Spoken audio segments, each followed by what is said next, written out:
Howdy. You know, every year when harvest is over, I end up looking through my phone, looking through my cameras, and I find some footage that never made it into videos for whatever reason. Usually it's because I got really busy in the middle of trying to capture the footage and I didn't finish the story, and so it didn't really fit with the video that I was making that week. But today, I'm going to share with you just a few clips that I have left over from harvest this year that never made it into any of the harvest videos. I hope you enjoy. Hey there, thanks for turning down my road. If this is your first time here, my name's Carl. My little brother and I both work for local farmers full time, but we both also farm together with our cattle herd and our hay operation. Everybody's involved, from the smallest to the biggest. If you don't have the joy of farming yourself, I'd love to help you experience it through this channel. Whatever your background, you found the right place. This is Dodge Brothers Farm and Ranch. Grain spoilage costs farmers a lot of money. We go to a lot of work to raise a good crop, so the last thing we want is to have some of it go bad or a lot of it go bad and not be able to get a reasonable price for it. One of the best ways to keep your grain in good condition is to keep your grain bins in good condition. So one thing that we do every fall before we even think about putting new corn into these grain bins, we hop in there with a broom and we sweep all of the dust and debris, mouse turds, broken corn kernels, all that kind of junk out to the outer edges of the bin. Then I'll climb in with a shop vac and suck all that stuff up and make sure we've got a really nice clean environment to put the new corn in. One of the most important things that a grain bin does is move air through the grain that's stored in the bin. That is hard to do if you've got those little perforations on the floor all clogged up with garbage from the last few years' crop. So a little time spent in the bin cleaning makes a world of difference for trying to store good grain over the winter. Let's get this thing cleaned up. Now when you first start sweeping, it really doesn't look like you're doing anything, but when you get the pile pushed out to the outer edges, there's quite a bit of stuff there.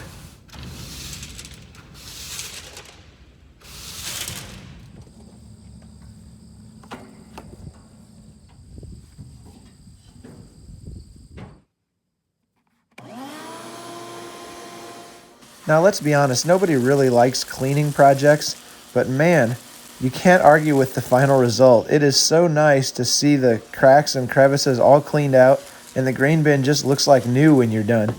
But you gotta clean that filter on the shop vac pretty often, because it gets clogged up really easily.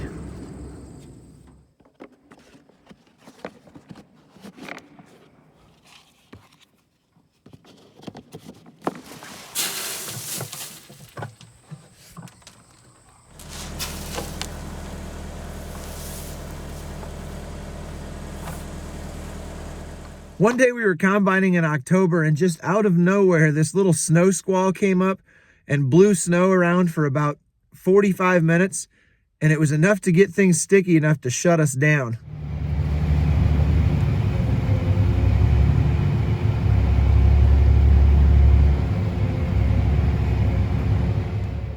Now I realize this does not look like much of a snowstorm, but when the temperature's warm outside, the snow sticks to the inside of the combine really bad. I climbed up and checked, and the sieves were all gummed up, so we were losing corn out the back. We had to quit. And did I tell you about the time that we just about burned the combine down? I don't think I did. Okay guys, we've got the combine back here at the shop. I'm a little more out of the wind so I can kind of show you what happened. I can't stress to you enough how close we were to burning the combine down today. This is not good at all. Let me show you what broke. Okay, up underneath here,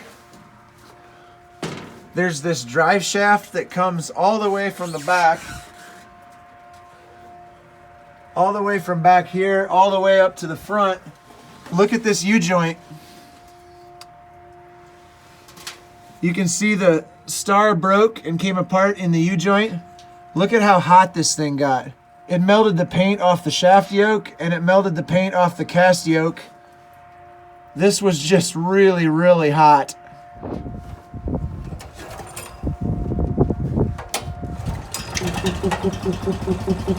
So Josh was running the combine that afternoon when that happened, and he noticed the vibration and got out and smelled a hot smell, went investigating and found that broken U-joint, and he said it was so hot when he found it that he went and got his water jug and dumped some water on it, and some glowing embers fell out of it and steamed and steamed and steamed until he got it cooled off. That was really close. And it just so happened that one of our neighbors burned their tillage tractor up that very afternoon, about half an hour before that happened to our combine. So that was a really close call. So here's a clip that never made it into a video because of all the wind noise, but I want to show you what happened here. It was the strangest breakdown I've ever seen. It looked really, really serious when I first showed up and started examining what had happened, but when it all came down to it, all we needed was a bolt and a washer to fix this problem. $6, and we were back on the road. Or back on the row, I guess. Take a look. Well, just got a call from my wife, and apparently there's big trouble. Something's broken on the combine, so we'll see what it is when I get here. Something about the unloading auger.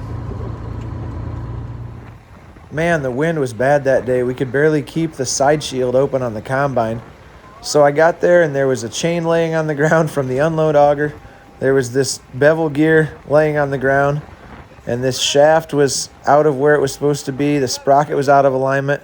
It looked like it was a pretty serious problem that was going to require a service technician to come out, major repair. But as it turned out, all of the parts were still there. The sprocket was not bent. The bearings were actually fine. The bolt had just threaded itself out of the end of the shaft, and that whole shaft slipped out of where it should be.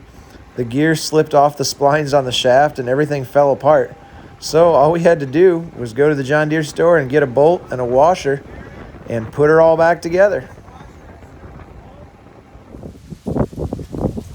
Well, it's going back together fine. Got the special bolt and washer from the John Deere dealer that goes back here to hold everything together. So I hope you enjoyed this short little trip down memory lane. Like I say, I always end up starting some filming projects and never finishing them for whatever reason. But then people start asking questions in the comments, like about grain bins and about repairs and things. And I think I need to throw these videos out there somehow or another. So this is how I decided to do it today. Maybe you like it, maybe you didn't. Let me know down here in the comments section. Thanks for hanging out with me this week. And as always, I'll see you next time.